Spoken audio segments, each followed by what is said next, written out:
Hey guys, say hi. Let us know that you're here, where you're from. I'm just going to share this real quick.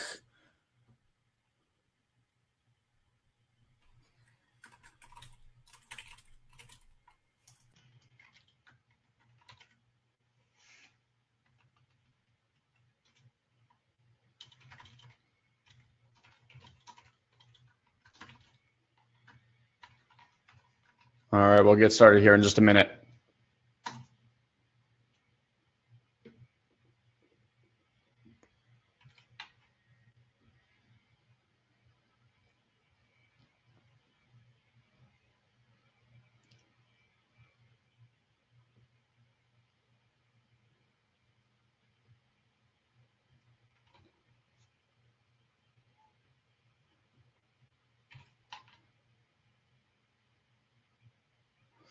All right, cool. Hello, everyone. Happy Wednesday. Let me see. Viewers, promote to panelist. And guys should be coming on here in a second.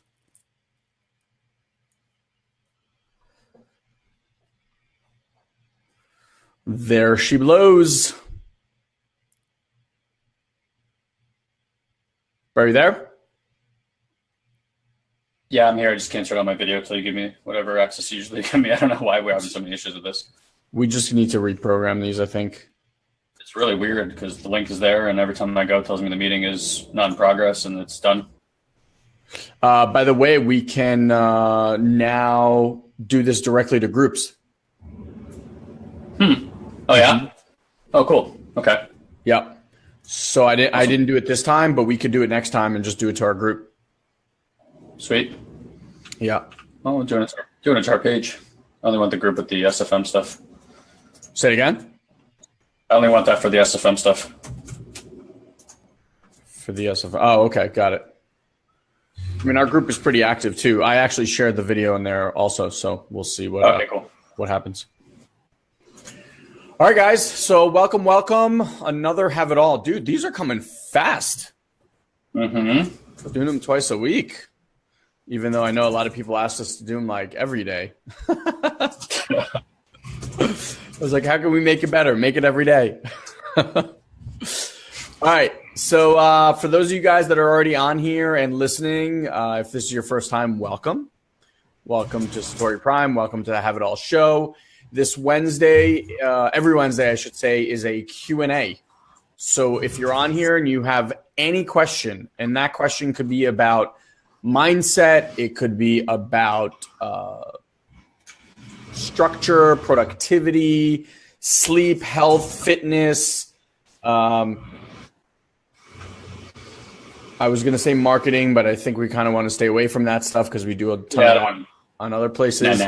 So yeah, anything that you are in the process of working through, dealing with, need some tools, need some different perspective, that's what we would love for you to share. So just drop it in the comment box. And by the way, for those of you that are just coming in, come in, say hi. Just so we know who's here. It's interesting that they have the viewers, but they don't actually show you who's there. I can't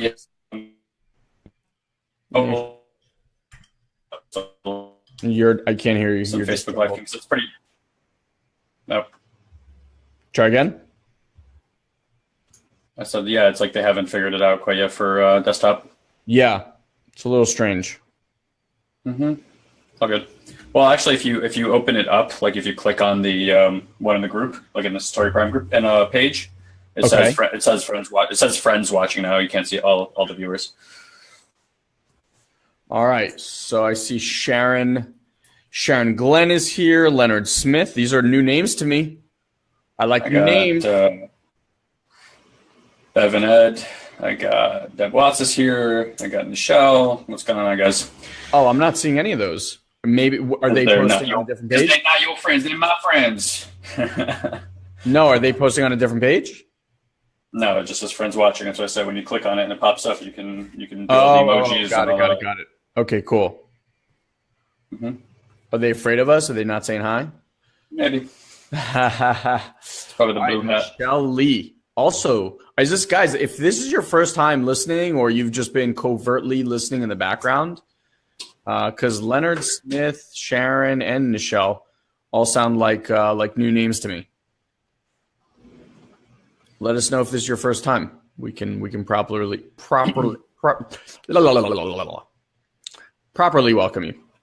All right, and for all those others, who's going to be the first to drop a question? That's always like the interesting. So I got a question. You got a question earlier today. No, okay. Not me. I got in a question earlier today. Okay, cool. All right. So it says this is from Darius, who's been on. He was actually on a webinar with us one time. We had him out the entire time. It says, "Yo, guy, man, I love these lives. Keep them coming. They're making me see things very differently in my life. Thank you. However, I wanted to know what you did to become such a fast reader, because I want to consume as many books as possible." English is a little. Did you tell them that you're not a fast reader? No, I am a fast reader, but you may think that differently. Okay. Anyway, so I mean, it's a good question. I think we could talk about just mastering velocity and how to look at that stuff in general. Yeah, I think, fast reader, not fast reader, it's a relative term. Like how can I measure myself against somebody else unless we actually like time it and do all that stuff. Years ago, I took a speed reading class. Speed reading, like any other skill, is one that you need to develop. There are absolutely classes that can train you and teach you how to do that stuff. The quickest way Ilan and I have been able to consume so many books is definitely through Audible. We listen to almost everything at least 1.5 times, if not 2x. Schedule times daily. I do about 2 hours of reading. So I read and I listen. I do both actually every day. As far as the class, so I just met Jim Quick. Is it Jim Quick or John Quick? Jim Quick. Jim Quick. Who's the memory guy. Yeah, he's a memory guy, but he's also a speed reading. I don't even know if I told you this. I bought a class of his for $1,000. You did, but I'm still waiting for it.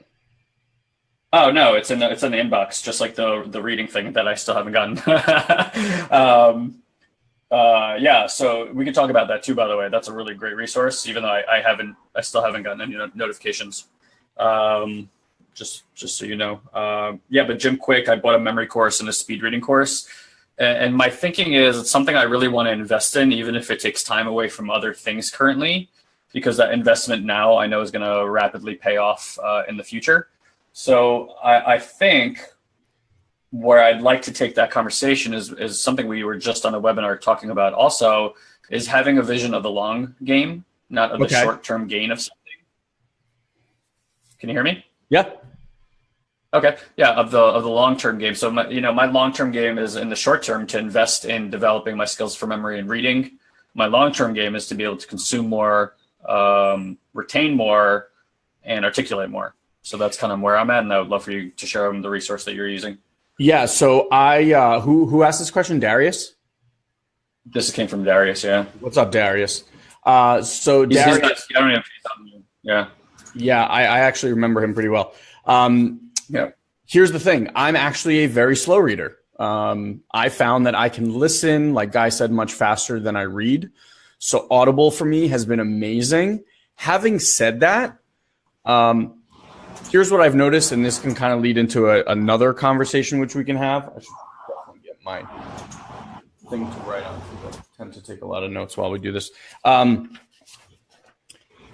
That which is urgent to you, you will make time for and do. The way I actually counted last year, I read 37 books, which I actually don't think is that many books, to be honest with you. But when I said it to my friends, they were like, wait, you read how many?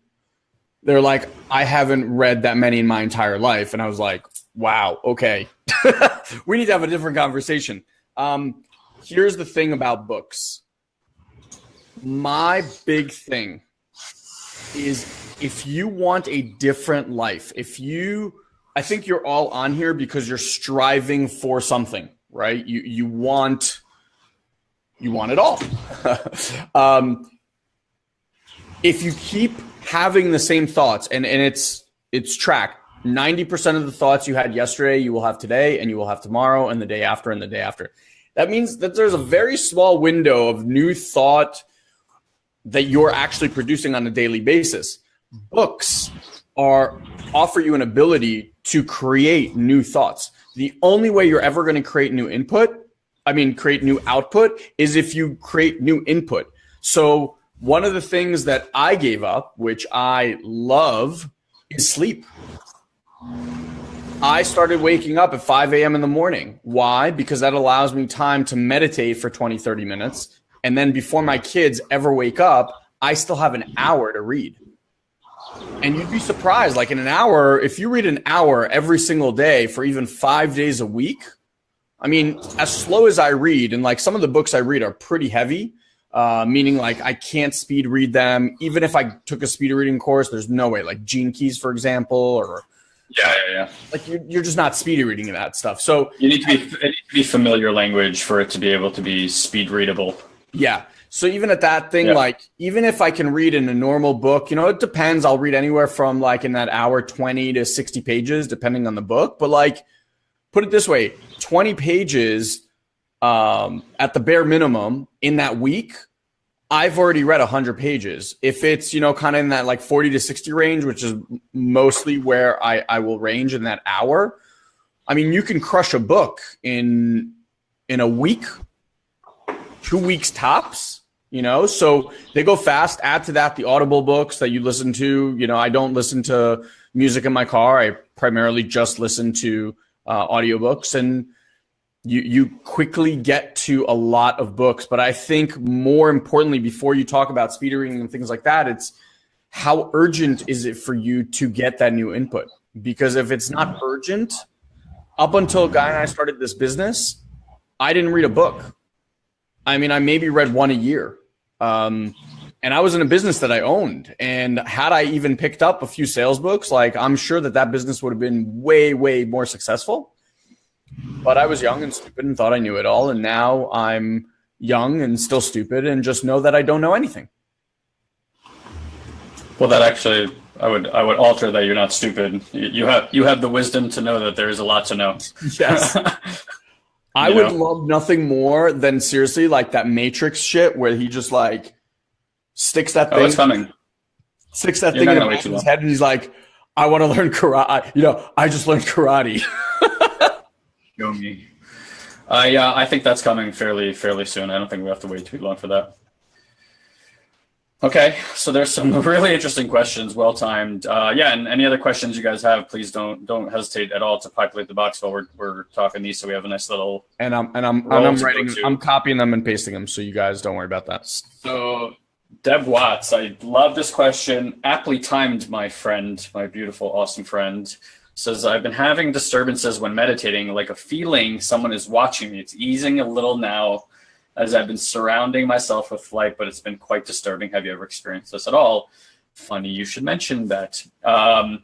So I've gotten permission to share this, and so I'll openly tell you guys that there is so much to say about the last few weeks of my life. I've had a extraordinary amount of what some might call extraterrestrial experiences, and I'm not saying that I've had direct contact with a being personally.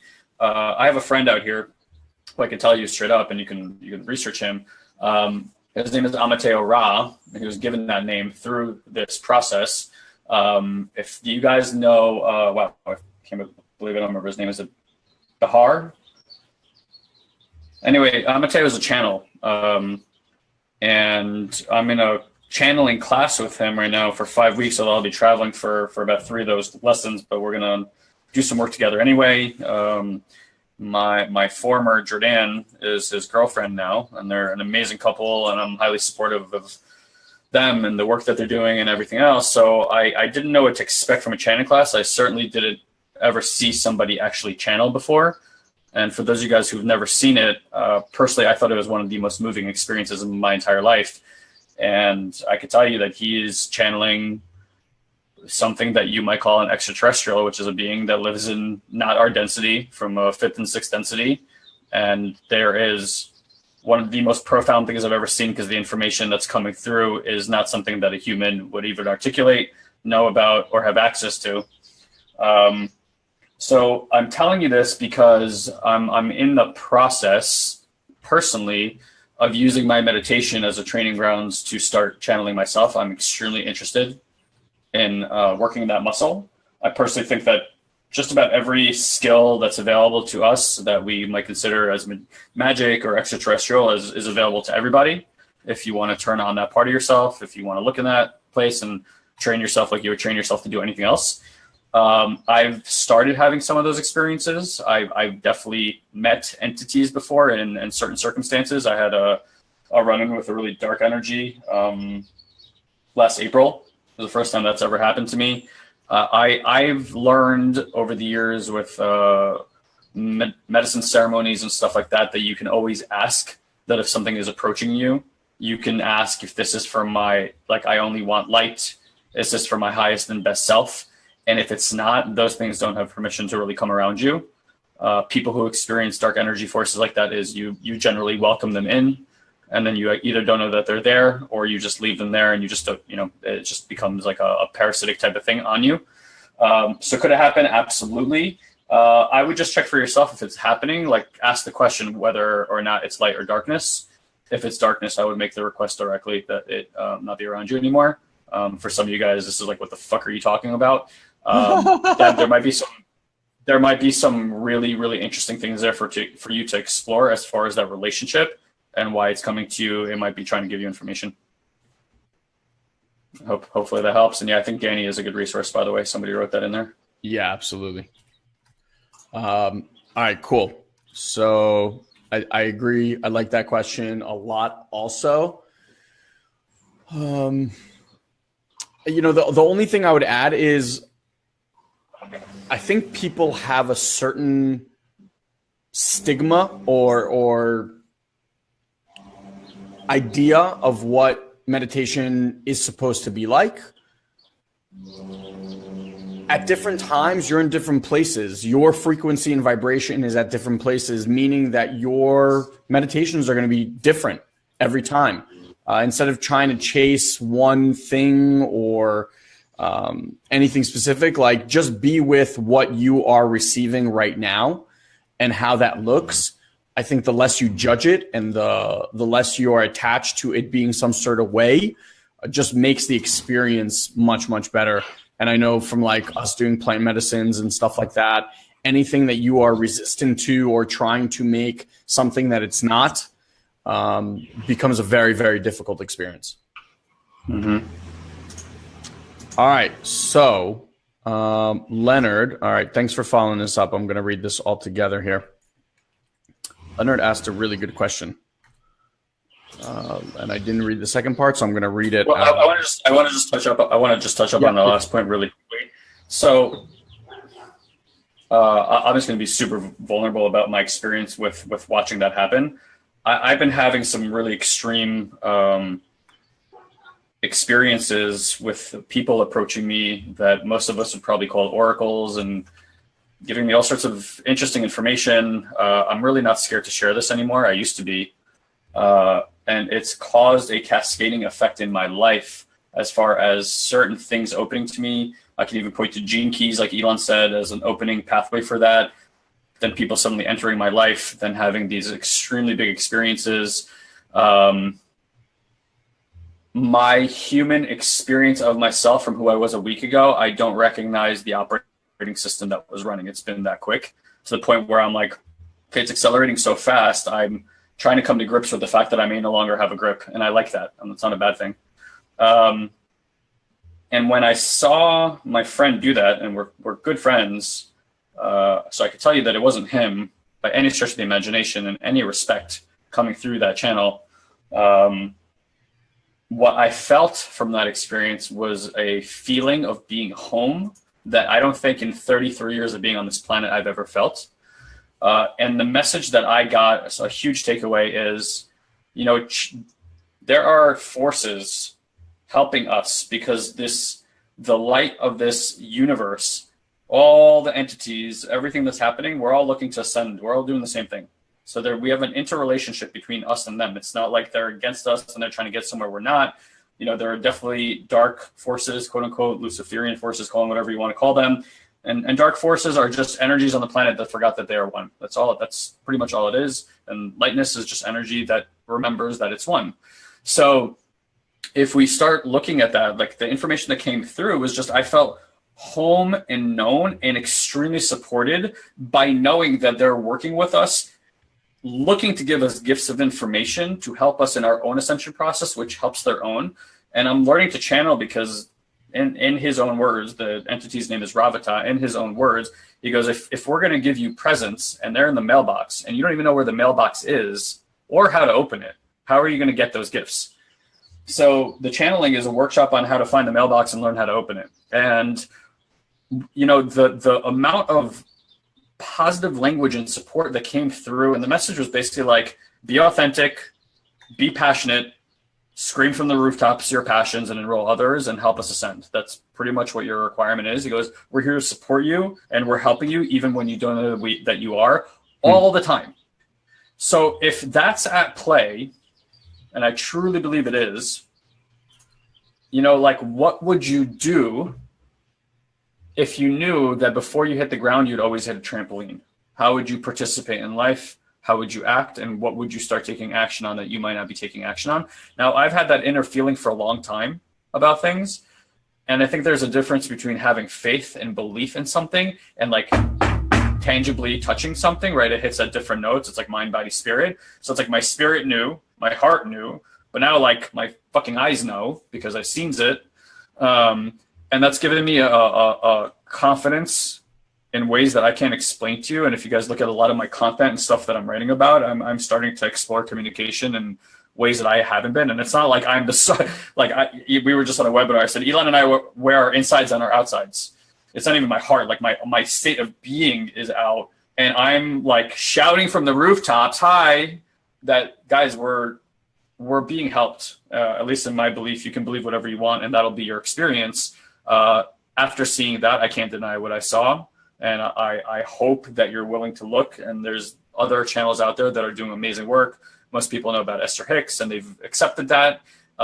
Abraham seems to be giving us very spiritual guided information, where people like Bashar, who's another amazing channel to look at, and what Amateo is doing with Ravata are literally giving information from a future in the fifth and sixth dimension. I would even gather to say if the science community, the mathematics community, governments of the world, people who've been working on problems for decades, if they would sit with these people and they would listen to what comes through, we would start creating solutions on this planet very quickly. Isn't that what Seth does? Seth. Don't like government officials and stuff like that sit with Seth? They might be, yeah. And look, I think everyone has to be careful about how these things are being used. You know, an oracle that approached me, I know had worked with governments in the past and finding alien technology on the planet, and you know they didn't have good intentions, so she's not working with them. Yeah. Well, it's a powerful source of energy. So. Yeah, and guys, you know, I just want to put this out there. For all the things that you think are weird, you're hitting unspoken gifts that maybe you've been holding back. If you start reading and you start looking at what celestially is happening on our planet, I'm happy to put a resource in the comment box. There is a shift. It's happened really since 2012 when the Mayan calendar ended of opening to an ascension window. And I don't know about what you guys are feeling right now since the Chinese New Year. Ilan's feeling something right now. I don't know what you're feeling since the Chinese New Year.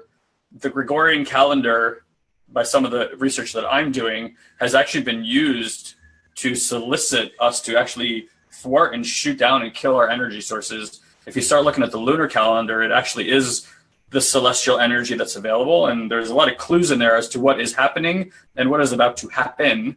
So if you're having these suddenly experiences, you might even notice technology breaking around you, or like energy bursts in your body, or like Deb said, like something's around you and you're not quite sure. I would start considering and taking a look at that you're activating, like your super genes are activating, your cellular memories are starting to activate. It's possibly something you're seeing in your environment.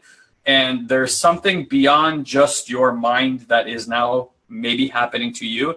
And I'm telling you, there are a lot of us out here who are experiencing this, and we're congregating, and we're planning, and we're creating, and we're sharing our gifts suddenly quite openly because we're noticing this pattern that's beyond human, or what we've come to know as standardization of human, and I'm not afraid to talk about that anymore.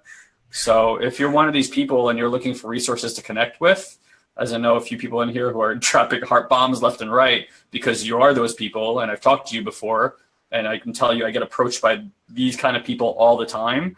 There is genius afoot, and ascension is coming. Be open. Good things are coming.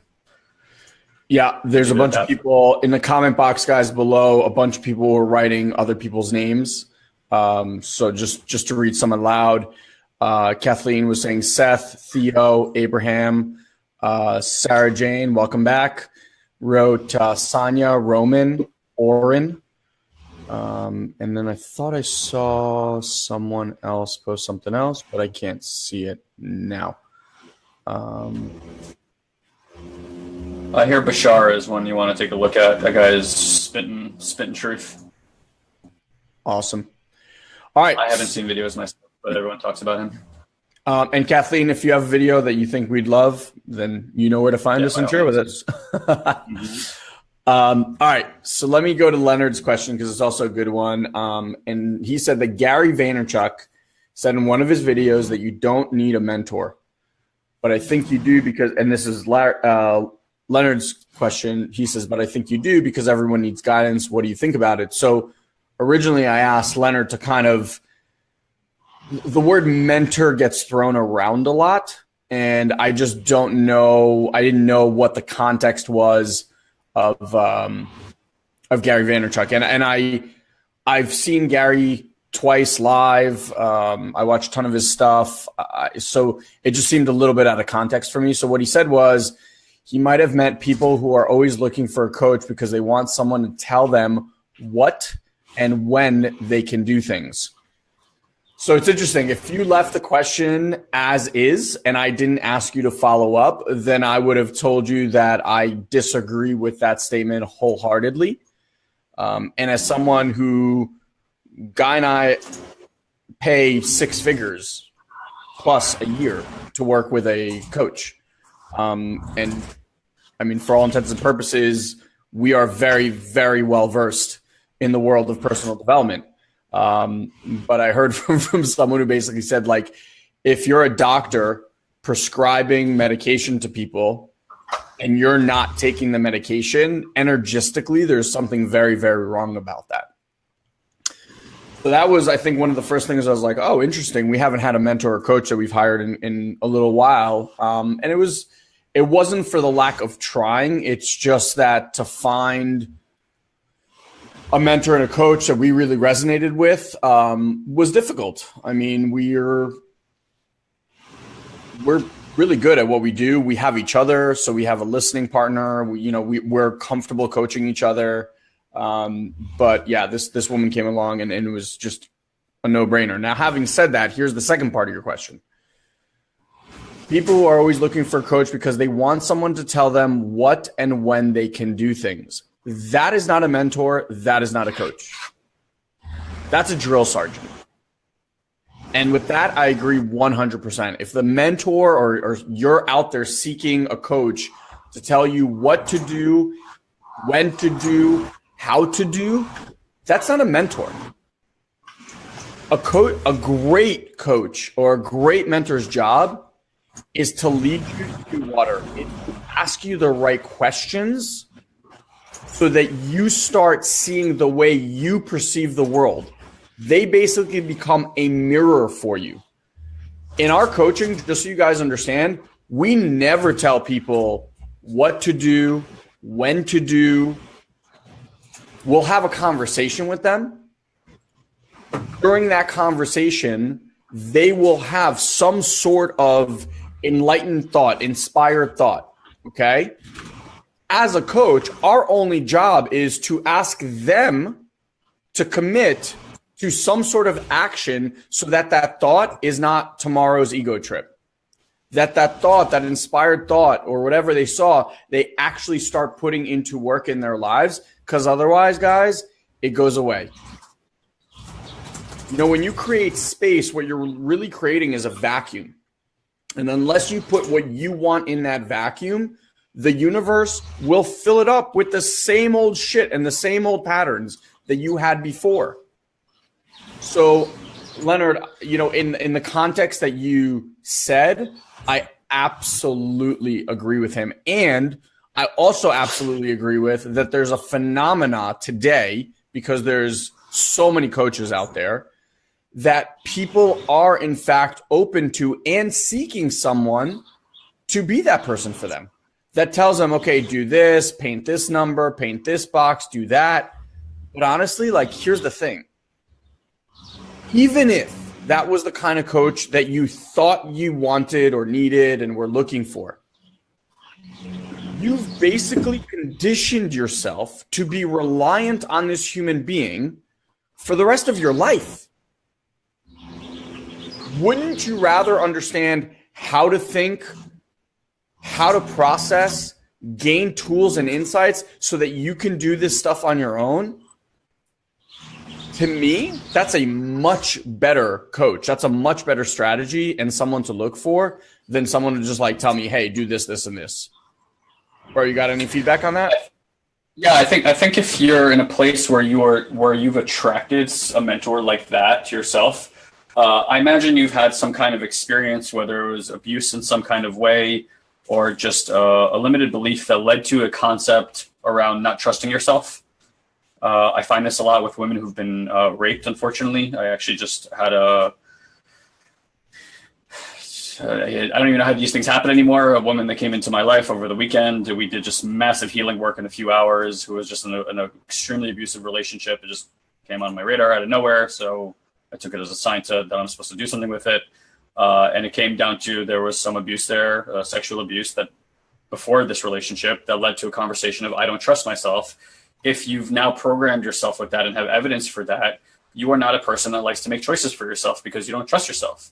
So you end up attracting extremely commanding people who want to control you, and you allow for that because you don't trust yourself.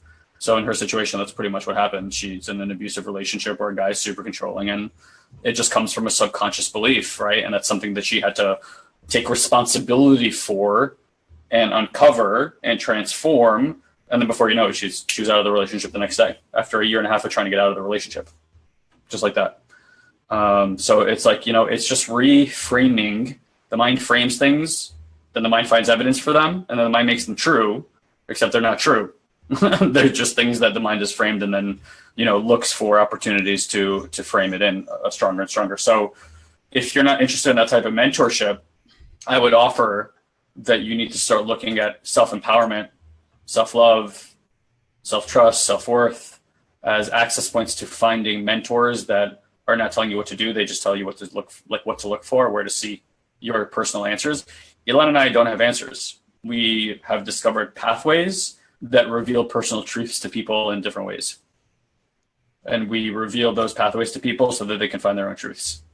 I think that's for me the definition of what a teacher is. I consider myself to be a master teacher. Yeah, agreed.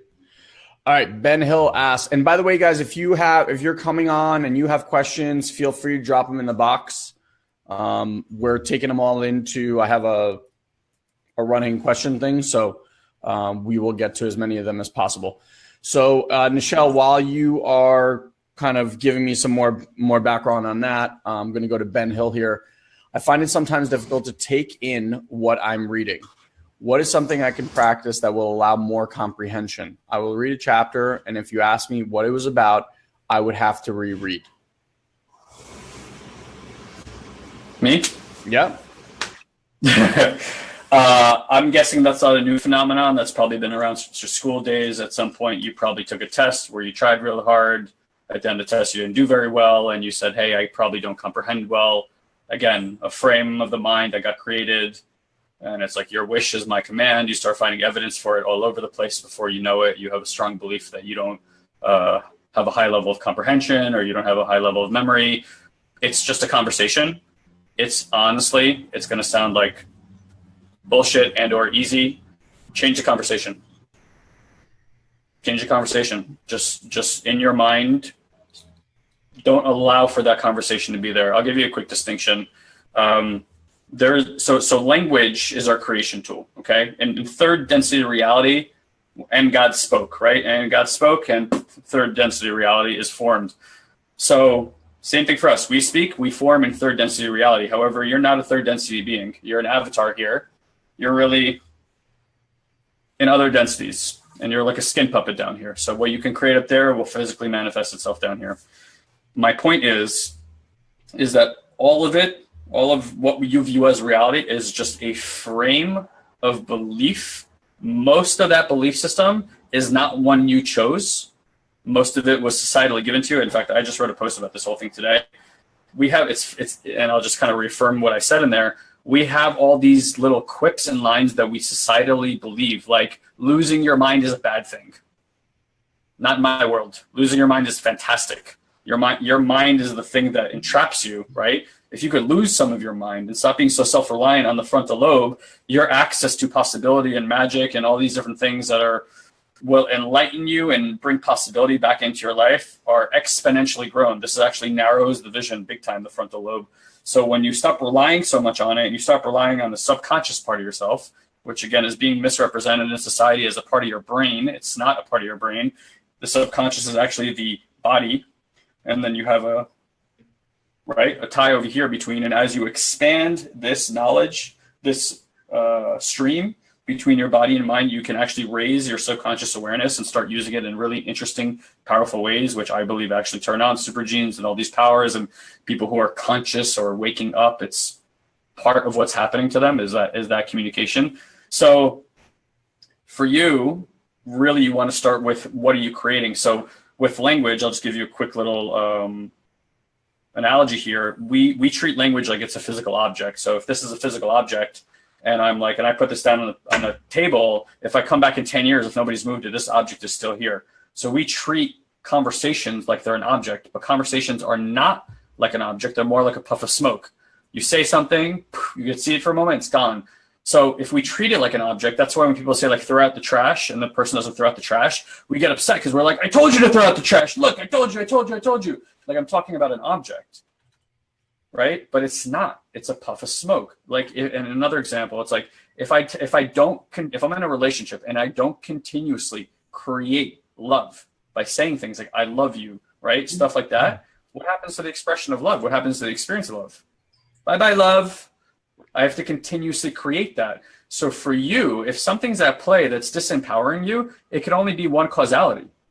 Is you're consistently recreating it over and over again. Every time you pick up a book, you say, I'm not going to retain this, right? That's your conversation. Create it over and over again.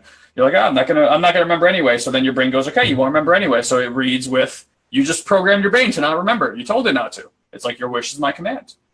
So your opportunity is to fight the programming. Not fight the programming, just like notice the programming. Oh, there's the programming again, right? So it's like if you're overweight, and every time you think to go to the gym, you're like, nah, I'm just an overweight person. That's the programming. And now you start operating the way that an overweight person does, right? So it's like observing that and then not letting that choose for you. And being like, I'm going to go to the gym anyway. Regardless of that program being there, you have a choice. That's called free will. We do have free will. So that's your prerogative, right? And if you're having an experience that you don't want, whether it's personal or societal, we don't want racism anymore. You know how it goes away? We stop talking about it. You want to stop seeing colors, white and black? You know how we make it go away? We stop talking about it. When we get rid of distinctions, black and white, people will all look the same color. They just will. We can prove this scientifically. 100%, your eyes will not see the vivid shades between white and black. So for all the things that we're resisting personally and societally, that resistance is what keeps it all in place. And if we would consciously raise and understand the vibrational frequency of language together, every day, we could say, here's what we would like to alter in society inside of a reality, and it would alter just like that. Because we would stop using language in a degenerative way like you're doing for your reading habits, and we would start using it in a generative way like it's supposed to be. So I hope that helps. Yeah, I was going to actually, it's so funny. I literally made a video about that because today, if you guys go on my Facebook wall, you'll see it. I was looking at flowers. I bought roses for Fanny for Valentine's Day. And I was just thinking to myself, what a waste. Like flowers, as beautiful as they are, they just die, which led me to the next thought of like everything disappears, everything dies. And then it brought that same exact conversation of how we keep things in place. So Ben, just to add a little bit to that, I agree with everything Guy said 100%. I actually wrote down very, very similar things. The only thing I would add to that is just notice that your context around it is that you're making yourself wrong. So in other words, there's a part of you that you shame for not being X, and that resistance that you have to it is what actually locks that stuff in. So I want to just give you guys an example of what happens. Whenever some stuff occurs around you, that energy, that circumstance, whatever happens, you have a certain response to it. And we're going to call that you have like a certain perception, right, about that thing. Now, if that thing continues to happen and that perception keeps showing up, so it's kind of like what Guy was saying earlier. At some point, you noticed, wow, when I read, I really don't take this stuff in. Okay? You made up that perception at that moment. Now, it may have been accurate at that moment, but as soon as we say stuff like that, that's shaming or there's something wrong with us or whatever, it sends a web of neural activity through the body. Okay? Now, the next time you pick up the book, because we're not gifted in the arts of the beginner's mind, when you pick up the book, guess what shows up? The perception.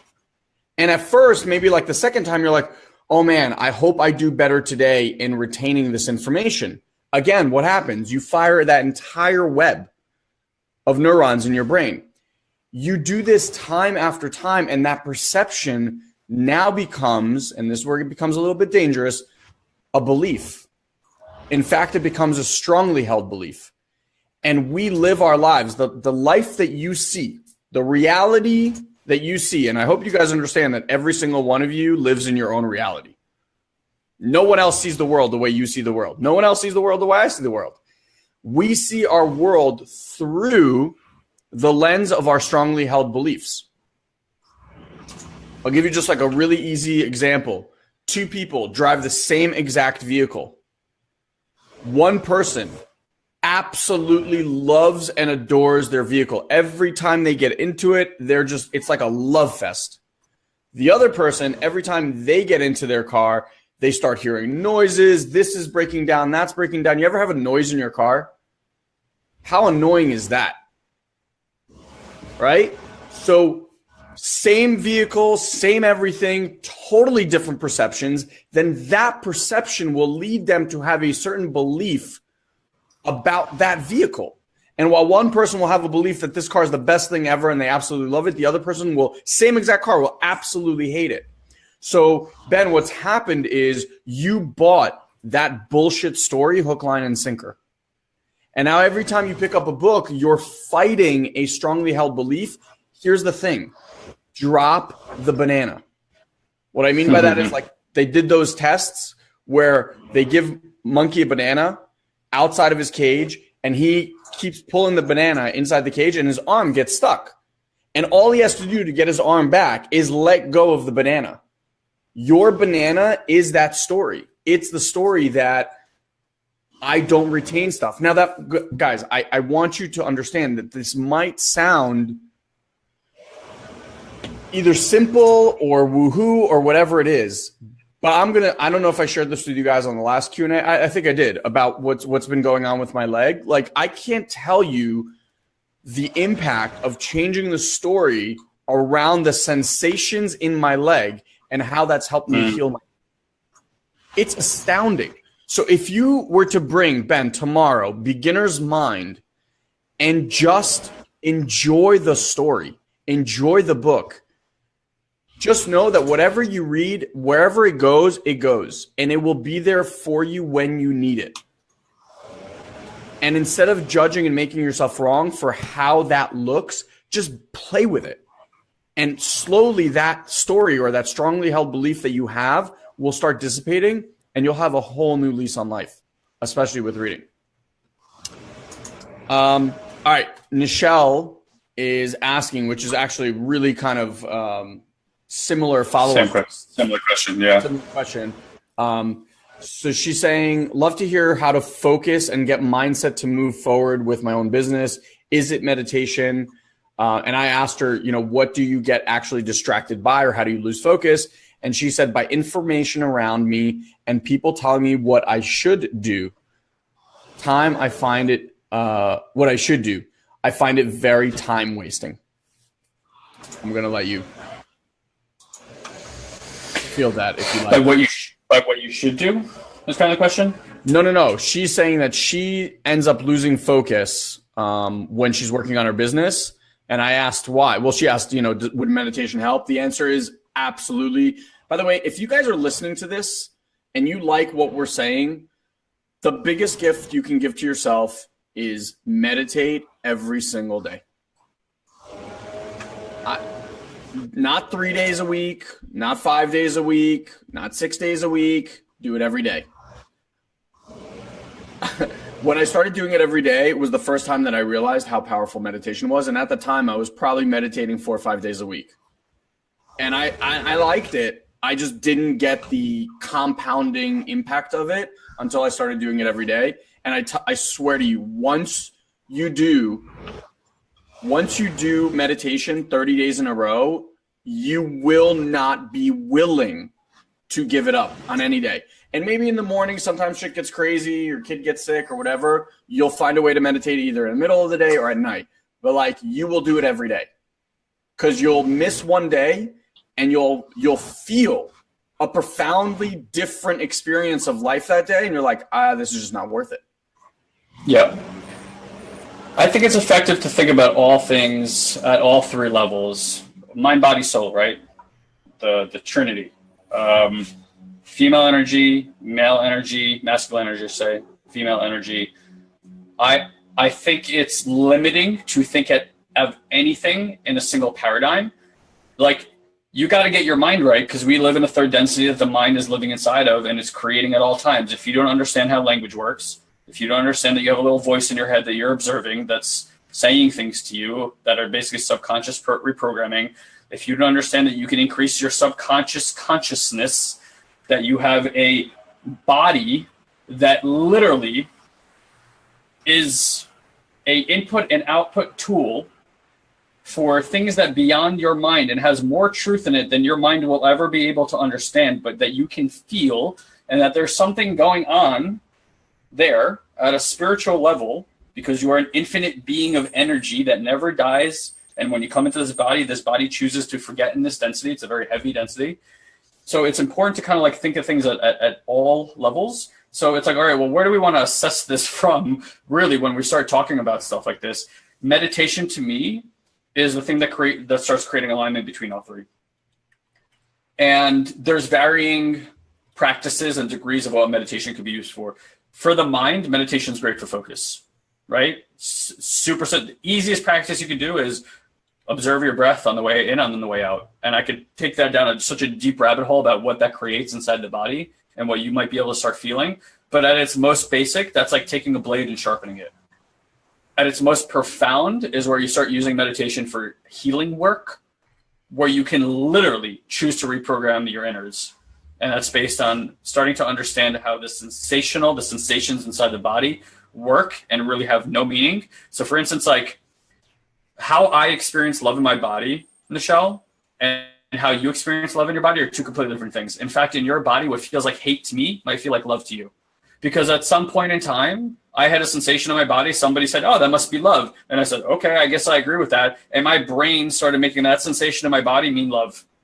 Does that mean that it's love? Nope, just a sensation in my body. It might have been gas at the time, for all I know. And now love feels like gas. I don't know. That's how it is. So we have an opportunity when we start putting consciousness at the sensation level of the body to start reprogramming what the brain makes it mean when you feel that thing come up, because most of us aren't even aware of sensations in the body. We're aware of them when they're really big, like we have a headache or you have a cut. That's a sensation that you're like, oh my God, look. But how many of you guys know that you have a head right now? You think about having a head or legs. You don't think about that stuff unless there's pain over there, right? Big sensations.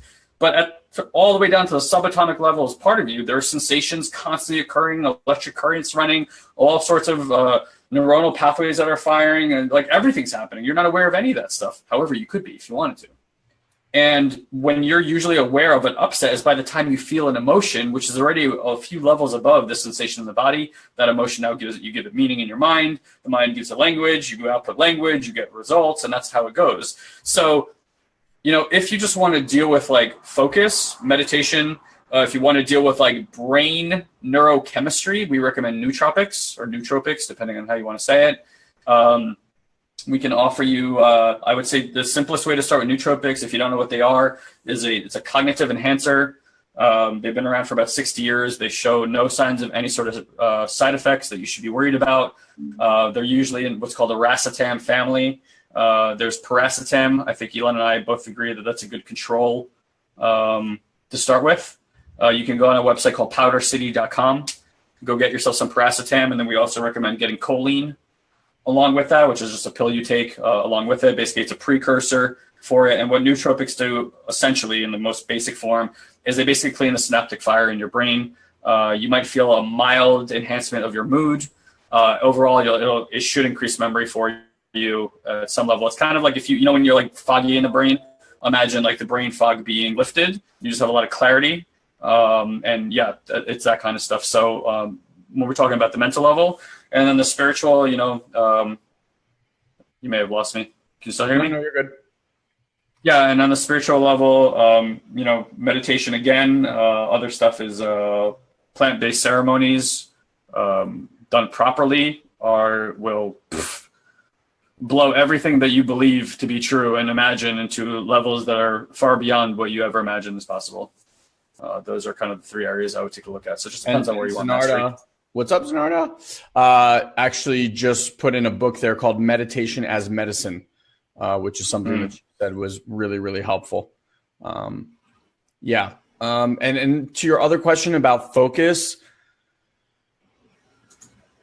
I'll just two quick things about focus. One, focus comes from when there's clarity of what it is that you want to accomplish. And I also would add to that a reason for why you want to accomplish it. I made a video today for a funnel that we're creating. Say it again. Say it like that. Yeah. I made a video today and I said, when people start a business, I listed 5 pitfalls, and number 5 was people, when they start, tend to do a lot of busy work because the ego likes to check boxes, but they don't do the right work. And it's really easy to get caught up in busy work. Like if you had a full day, that day is being filled with shit. If you are clear about your goal and why you are creating it, one of the things that I do if I'm writing, whether it's copy or I'm editing videos or whatever it is, I turn everything off. I turn off my phone. I turn off my browsers. By the way, there's an amazing plugin on Chrome for Facebook that removes the news feed. So like on your computer, I have it on because obviously people send us a bunch of messages and stuff like that, but there's no news feed. So I don't even have that thing where I can scroll through, right? Whatever you can do to alleviate distractions, change locations. And the other thing is you set a time. So you give yourself a blocked out time. I have from 9:30 to 10:30 to do this thing. And that's the only thing you do. And when you have limited time, like, isn't it amazing that before you go away, how much shit gets done? Mm-hmm. It's amazing. Like whether you're going on a business trip, whether you're going on vacation, like that week, it's profound how much stuff you get done. So use that stuff to your advantage. And it will really, really help. But like, the reason you're going to people to get advice on what you should and shouldn't do is primarily because you're not clear on what it is you want to do. Because to ask someone and have a conversation to gain clarity so that you can go out and do what you do, that's a different story. I'm blocking out time to have a conversation to create clarity. Then that clarity should give you every single day tasks that move your business forward. The 80-20 rule, right? You want to do 20% of the work to produce 80% of the results. When you start a business, however, you will end up doing 80% of work to produce 20% of the results. And what you want to start to find out as quickly as humanly possible is, what is the stuff that you're absolutely wasting time doing that doesn't really need to be done? So one of the things that we did when we started out, we created projects, like all the projects that we wanted to work on, and then we rated them on a scale of 1 to 10, 10 being that if we were to complete this project, this would generate revenue for us as quickly as possible. Because at that time, that's what was important in our business, right?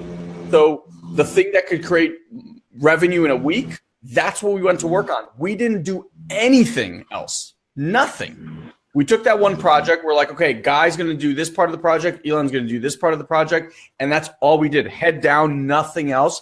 Till that was accomplished, then we moved on to the next project. So there's clarity there. And then that clarity, you take this massive project, you chunk it down to little pieces, and then that gives you your daily tasks. And then you're good to go. So hopefully that helps. All right, man, we're coming to the top of the hour. That was fast. Yeah, that was fast. All right. Awesome. Hey, look, I love these conversations. What can I tell you? Yeah. All right. So I'm going to just why don't you just tell them about what's available to them, where they can be with us, et cetera, et cetera. And then I'm going to just there's a few other questions in here and I will save them for next time, guys. Cool. Yeah. So, I mean, just resources right now. We've spent the last year recreating our company, really stepping into our life's purpose more and more. Go check out our new website, SatoriPrime.com. Especially if you're new and you kind of want to get the essence of who these two guys are and all this kind of stuff. Please do, SatoriPrime.com. Website's awesome. We put in an immense amount of work into it. Other resources for you, I dropped in here as a pinned comment. SatoriPrime.com/iTunes will actually take you to our new Have It All podcast. We interview amazing thought leaders in all sorts of industries. We had our old performance enhancing podcast that's also available with about 300 episodes. But we just really wanted to relaunch something that felt super congruent to who we are right now and what we're up to.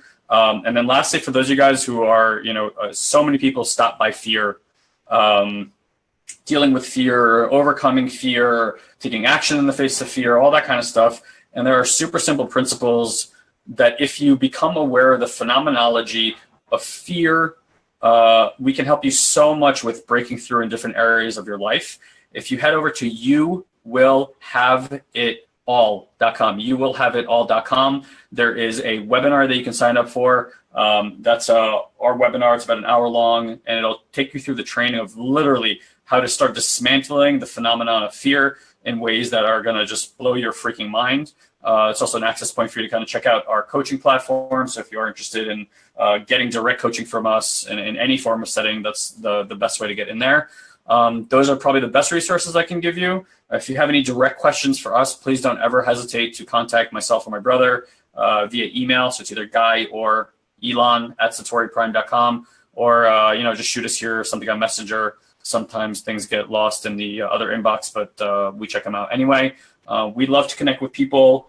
If you're somebody who's having existential experiences and you feel like you're becoming activated and you don't have anyone to talk to, I'm with you, homie, or girly, or whatever it is. And know that there's so many people out there going through these amazing experiences right now. You are certainly not alone. And we're talking. I mean, we're finding each other, and I'm starting to get possibly obsessed with starting a Justice League or like a Super Friends or an Avengers this year of just like badass fucking X-Men who are coming online. And I know that this is only coming in, the rapidness of us coming online is fast. Don't know if you guys know this, but our planet for the first time went from ringing at 7.8 hertz to up to 36 hertz. That's never happened before. That just happened in the last 10 days. Which means, again, you might see technology breaking around you for some reason because there's all sorts of new energies coming online. Gaia is waking up. The planet has consciousness. If you think it doesn't, it is what it is, I guess. So there are really cool shit happening at this period of time in our lives. It takes opening your eyes and opening your mind a little bit beyond the programming the society has given you. And there are people who are extremely extremely knowledgeable and know exactly what's going on, but those are not the best communicators usually, and they need people who are to disseminate this information and bring it out to people, because there is like just amazing shit happening. I could get into this forever, so I'm going to shut up right there. Love you guys. Thank you for coming so much, and keep coming back for these conversations. We're here to help you gain personal power, find your truth, and let's ascend together, my friends. Awesome. We'll see you next time. See you guys next Monday. Bye, everyone.